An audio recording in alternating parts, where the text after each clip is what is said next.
बिस्मिल्लाहिर्रहमानिर्रहीम अस्सलामुअलैकुम। आपको इन्फो टीवी के एक और मुफीद वीडियो में खुश आमदीद कहेंगे।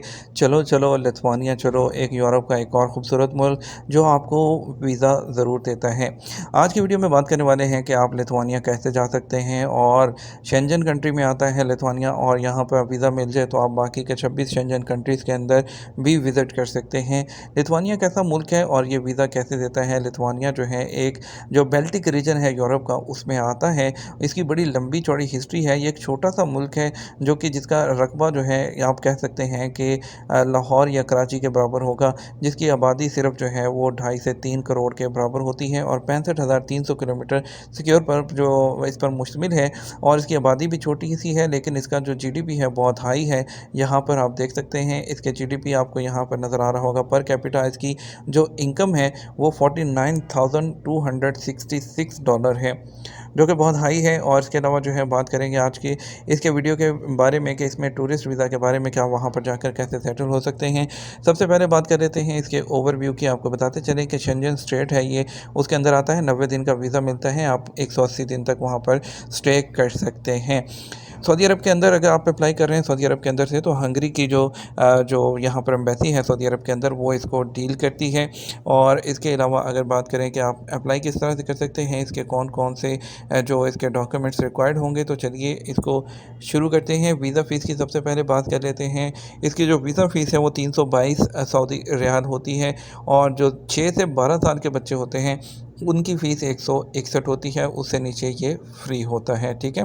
इसके अलावा शेंजन वीज़ा की जो फ़ीस है 35 यूरो इक्वलेंट टू 141 रियाल, ये आपको पे करना होती है कुछ कंट्रीज़ के हिसाब से, जैसे कि अल्बानियन, बोस्निया, मालदीविया, मोंटेगा, रशिया, इस तरह के जो सिटीजन्स होते हैं उनके लिए। इसके अलावा कुछ फ़ीस होती है जो कि आपको जो है ये करंट एक्सचेंज रेट के बारे में होती है, और ये कैश में ही पे होती है। आपने वीएफएस के सेंटर में आपने इसको पे करना होता है, यानी कि इसका वीज़ा आप तमाम डॉक्यूमेंट्स रेडी करके वीएफएस के थ्रू ही अप्लाई करेंगे। ये फ़ीस नॉन रिफंडेबल होती है। ठीक है। और इसके अलावा अगर बात करें हम, इसमें नीचे उन्होंने कोई डिटेल लिखी है जी। यहाँ पर देखिए, अगर आपने प्रीमियम लाउंज लेना है तो 322 रियाल पर एप्लीकेशन है, जिस तरह पाकिस्तान में एतमाद का होता है बिल्कुल वैसे ही। और अगर आपने पासपोर्ट कोरियर करवाना है वीज़ा लगने के बाद, 46 रियाल पर एप्लीकेशन होता है। कोरियर की एश्योरेंस है वो 57 रियाल। एसएमएस सर्विस है 5.75। फ़ोटोग्राफ़ी 4 पिक्चर्स के 46 रियाल। फ़ोटोकॉपी करवानी है तो 2.30 रियाल पर पेज के हिसाब से फ़ोटोकॉपी वहाँ पर आपके लगते हैं। ये मैं वीएफएस की बात कर रहा हूँ, जहाँ पे आपने जाके अपने डॉक्यूमेंट जमा करवाने हैं, वो आगे एम्बेसी में प्रोसेस करेंगे। अगर बात करें अभी के डॉक्यूमेंट कौन कौन से रिक्वायर्ड होते हैं यहाँ पर, उसकी बात कर लेते हैं, आपको दिखाते हैं। ये चेकलिस्ट ओपन कर लेते हैं। ये चेकलिस्ट मैंने यहाँ ओपन की है, और सबसे पहले तो आपको ये बता दें कि आपको यहाँ पर एक क्वेश्चनेयर भी आएगा, यानी कि सवालनामा भी होगा, जो कि नॉन सऊदीज़ के लिए होता है।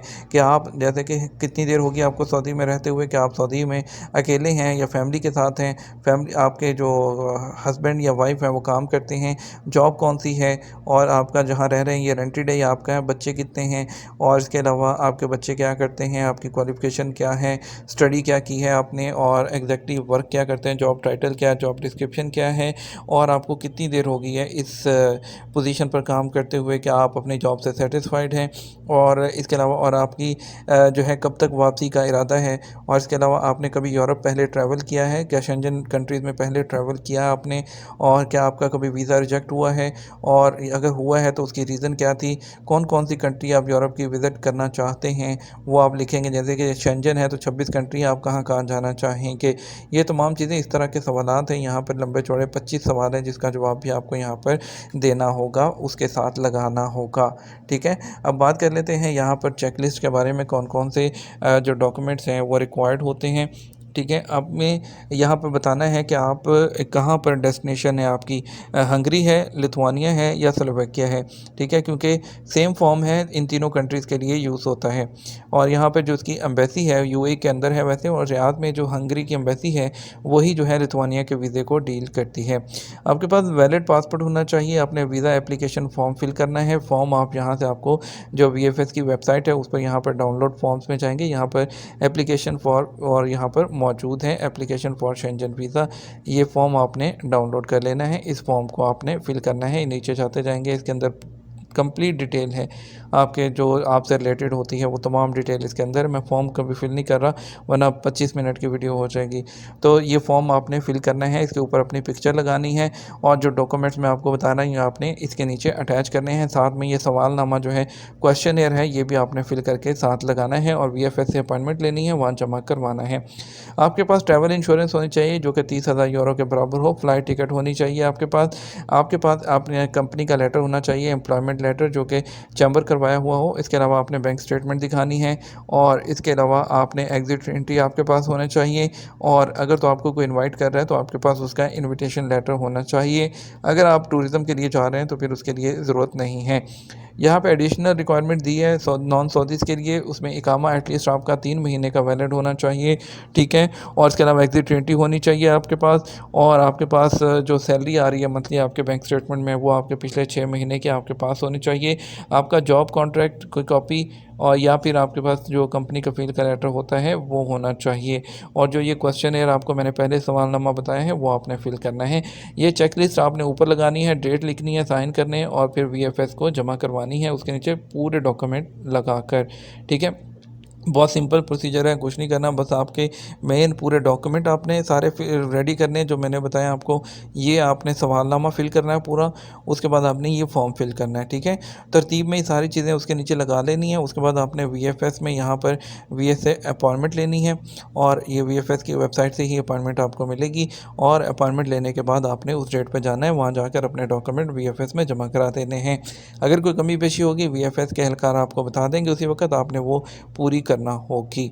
वीज़ा लग जाएगा तो अगर आपने एसएमएस या कोरियर वाली ऑप्शन सेलेक्ट की होगी तो कोरियर आपके घर पे आ जाएगा, नहीं तो आपको मैसेज आ जाएगा, आप जाके अपना पासपोर्ट वहाँ से कलेक्ट कर सकते हैं एम्बेसी से।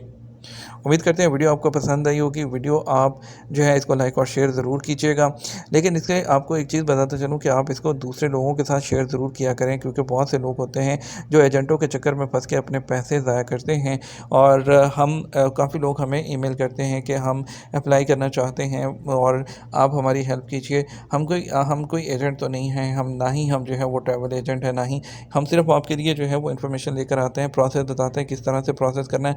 हम आपकी हेल्प ज़रूर कर सकते हैं, प्रोसेस कर सकते हैं खुद से, नो प्रॉब्लम है, लेकिन उसके जो डॉक्यूमेंट्स होते हैं वो आपको खुद ही रेडी करना होते हैं। डॉक्यूमेंट कोई दूसरा बंदा आपके बिहाफ पे रेडी नहीं कर सकता है। जैसे कि बैंक स्टेटमेंट है वो आपको खुद ही करनी है, आपकी जो ट्रैवल इंश्योरेंस है आपको खुद ही करनी है, अपनी कंपनी का लेटर आपको खुद ही करना है, और इस तरह की तमाम चीज़ें आपको खुद ही अरेंज करना होती हैं। और एजेंट भी क्या करते हैं, वो आपके तमाम डॉक्यूमेंट्स आपसे ही रहते हैं, आपका सिर्फ प्रोसेस करवाते हैं, आपके डॉक्यूमेंट्स कंप्लीट चेक करते हैं, चेकलिस्ट कंप्लीट करते हैं। उसके बाद अगर तो ऑनलाइन फॉर्म फिल करना है या फॉर्म फिल करना है वो चीज़ें करते हैं, डॉक्यूमेंटेशन में आपका हेल्प करते हैं, उसके बाद प्रोसेस करवा देते हैं।